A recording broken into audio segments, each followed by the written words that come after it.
What's up, YouTube? Today we're looking back at a knife.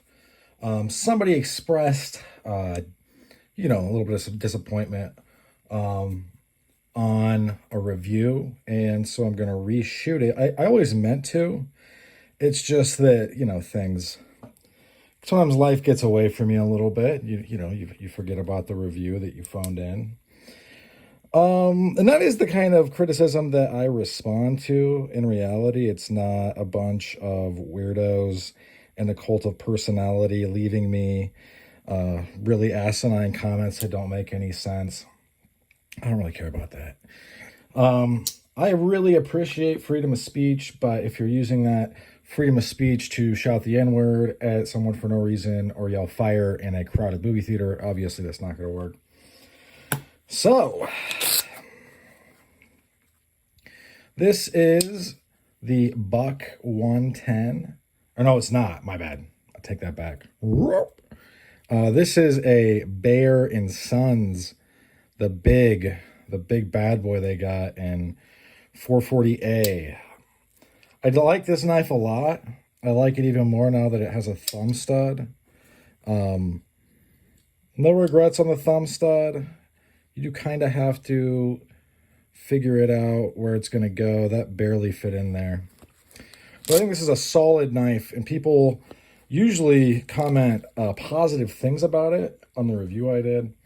It's kind of an unknown, I would say. If you were going to get something for, like a grandparent or something who has everything already, I would try to get a deal on it, obviously, like every knife.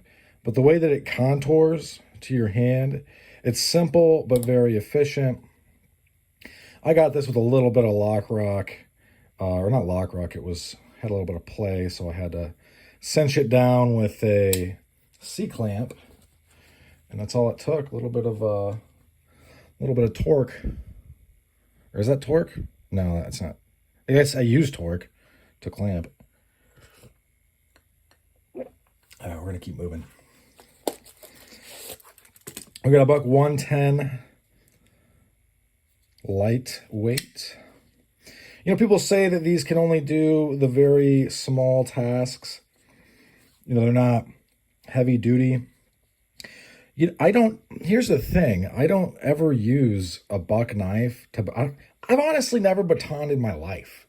Never, not once, not for a second, not just at the tip, not just to see how it feels. I've never done it. I use hatchets. I might have used a machete at some point. I have no idea what, this idea that we have to take this knife and go out into the wild and do insane things with it. If you watch this channel at any length, you already know, or you're going to know soon.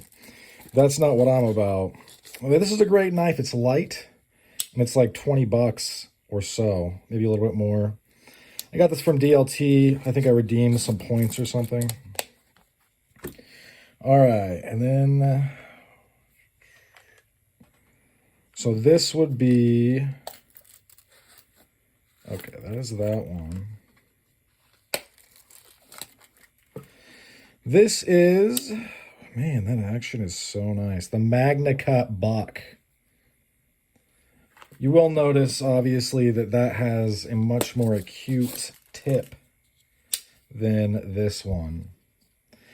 And, I like Buck knives simply because they're such an iconic American brand. They have a forever warranty for life. You could literally, if you see an old busted up Buck knife, like a folder, snatch it up, send it in. 6 months later, you're going to get it back. Send it with some money, obviously. Not much, though. And they'll have put a new blade on it if possible. I did see a Buck today that had seen better days. I don't know if they would have covered that one. Because it was just like fairly mangled. All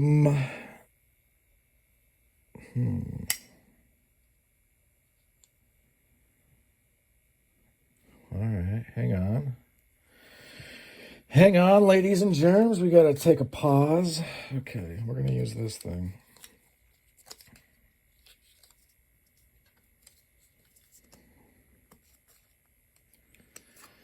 Try to do this on screen, in frame, so to speak.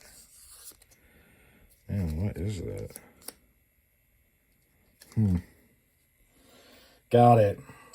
Man, that's a smooth action, by the way. This piece is amazing. Glad to have it. All right, it's the MagnaCut. And this is the one that I'm re-reviewing. Just got to it. This is the Buck 110 Auto in S30V with a Bose or Boss heat treat. Got out the old sheet, the sheet of toughness. We see that S30V is not tough at all, but it will hold an edge for a very long time, comparable even to M390. I think the S35VN and maybe even S45 has to do with an ease of sharpening. But S30V, that's, yeah, it's 60. So it's very close to CPM 20CV. That, however, it is not, I mean, this is a 12 on max toughness. This is not really what you're going to want to be using for a, you know, any type of tough task. 01 outpaces it easily. LMAX.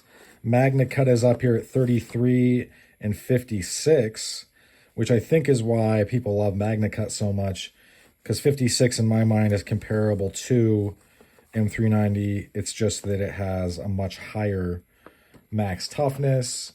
Yes, we're going over this stuff. I get it's nerdy. This is the in-depth review. ADCR2V, one of my favorite steels, 57 toughness. They don't really say what. You can kind of guess it would not be high. A8 modified, or the Sleipner steel, 75 toughness, 35 max edge holding. 1075, they don't have any. AEB-L is 80 to 44, which is much better than MagnaCut in toughness. Then up here we have 8670, which I have a knife on the way. It'll be on the channel soon in that. Edge holding, not great. I mean, a third or so of the edge holding, or half of the edge holding of M390 with over 10 times the amount of toughness. 3V, we have 80 here. A little bit more edge holding than the AEB-L. So S30V, no slouch on the edge retention. It's just not going to be something that you're going to want to do silly things with. As far as EDC goes, I think it's good to go.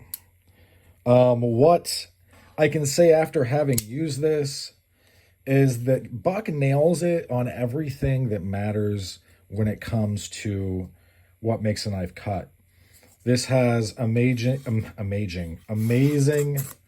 edge geometry. It cuts like a laser beam.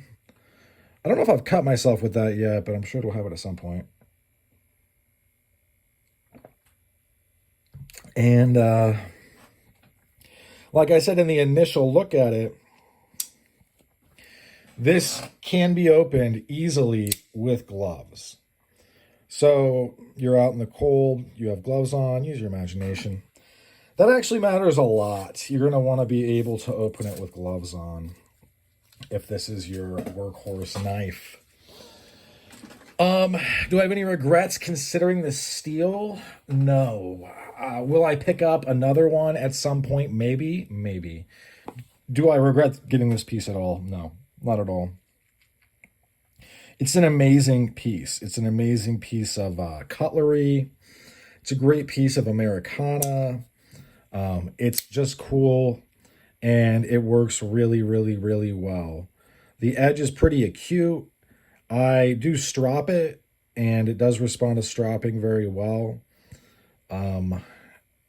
If there are any shortfalls, I am not really aware of them, but then again, I don't baton. Like I said, I don't, beat on my knives. That to me is asinine. and it's not something that we do in my dojang, so to speak. If I was going to say I lost my mind, I'd probably get this out. The Nesmuck by, who was this by? I forgot. By one of the overseas makers. This is ADCR2V.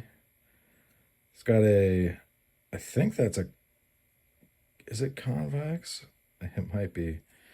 It's just really good to go. This is a nice knife. I also have a Kepart. I believe it is the, oh man, I forget. It's on the channel. Go look. You know, I can't remember all the knives at the same time. But when talking about this one, having used it some, stropping it, used it to break down boxes, cut up various things. I mean, it's a powerhouse. Like, there's not anything that is going to stop it. And its weakness, I think, would be that it is relatively brittle, you know, as things are that have high edge retention. If you remember, I'll pull it out again. I'm going to get it out again, guys. Just because I think people forget that if you have this amazing edge retention, you have sacrificed toughness unless you're like really getting into the steels that are AEBL has been these are relatively new though to like production knife making, as far as I'm aware, although they've both been around for a long time. 3V is another one that is you're going to be getting. I mean, 3V has the edge holding of M2, slightly worse than 154. What else? And it has 80. You know what I mean? 8670 has the max edge holding of 27. So it is what it is. I mean, you're going to have to be. There's going to be a give and take to these things. And you need to talk with whatever person is making your knives, really. If it's a place like K-Bar, if it's a place like Buck or K-Bar, you're gonna have to read up on it and do your own research. If you're getting them, you know, pieces made individually, custom, then you just need to speak with the person about your needs. But I will say, I think that for this, it is super, super killer, and everything I think I am looking for in a knife. Obviously, didn't really bring up self-defense. I mean, it's a knife. You can open one-handed. It's ginormous. It's very thrust-friendly. Although if I were to thrust it, I would probably bury this like that and squeeze real hard to, you know, kind of prevent my hand from jumping. That's just me, though. Or, you know, you're probably going to have not enough time if you're actually going to use an expensive knife to fend something off. Although I did run into a bear in the woods the other day, so maybe it's not just people we're concerned about. But anyway, I just wanted to get this back on the channel and, you know, just to say this thing is an amazing buy. I have no regrets. It is a little bit expensive. Could you maybe do with the 420 high carbon? I think so, honestly. I think it would be very similar. It's just that this is going to have better edge retention, less toughness. So, in any event, thanks for sticking with me to the end. That's about all I'll shoot out for this one. Hope you folks have a great rest of your day. Bye now.